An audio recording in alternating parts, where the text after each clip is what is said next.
దెందులూరు నియోజకవర్గ ప్రజలారా, ఓటు వేసే ముందు ఒక్కసారి ఆలోచించండి.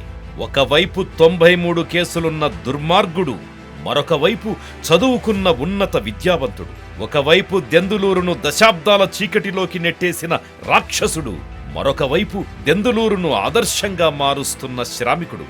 ఒకవైపు కేవలం కొందరికే మేలు చేసిన పక్షపాతి, మరొక వైపు అందరికీ సమన్యాయం చేసిన మంచి మనిషి.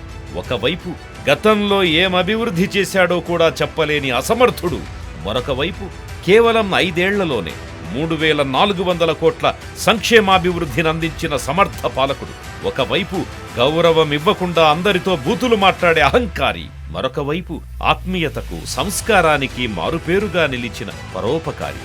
ఒకవైపు దాడులు, బెదిరింపులు, దౌర్జన్యాలు చేసే అరాచకవాది, మరొక వైపు దెందులూరులో ప్రశాంతత నెలకొల్పిన ప్రజానాయకుడు. ఒకవైపు సమస్యలను పట్టించుకోకుండా పబ్బం గడుపుతున్న స్వార్థపరుడు, మరొక వైపు శాశ్వత పరిష్కారాలతో ప్రగతినందిస్తున్న దార్శనికుడు. ఒక్కసారి ఆలోచించండి.